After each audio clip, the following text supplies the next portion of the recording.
અમરેલી અને બોટાદ જિલ્લાની સરહદે આવેલ છે અર્જુનેશ્વર મહાદેવનું મંદિર. કહેવાય છે કે અજ્ઞાતવાસ દરમિયાન પાંડવોએ અહીંની પાવન ભૂમિ પર અર્જુનેશ્વર મહાદેવની સ્થાપના કરી હતી. પ્રભુ અને પ્રકૃતિનું રમણીય સંગમ એટલે અર્જુનેશ્વર મહાદેવ. ચોમાસામાં ચારે તરફ લીલોતરી અને કુદરતી સૌંદર્યથી ઘેરાયેલું આ સ્થળ દર્શનાર્થીઓને મંત્રમુગ્ધ કરી દે છે. મંદિરની નીચે એક ગુફા આવેલી છે અને જે ગુફા પાંડવોના સમયની છે. અર્જુનેશ્વર મહાદેવના દર્શન કરવા શ્રદ્ધાળુઓ દૂર દૂરથી આ વેરાન વગડામાં આવે છે. ખંભાળા ગામની વીડમાં આવેલા મંદિર બાબરાથી 17 કિલોમીટર અને અમરેલીથી 50 કિલોમીટરના અંતરે આવેલું છે. તો બોલો હર હર મહાદેવ. के बसी धौलीदारों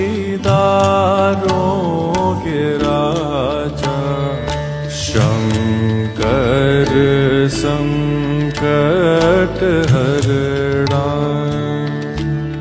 शिव कैलाशों के बसी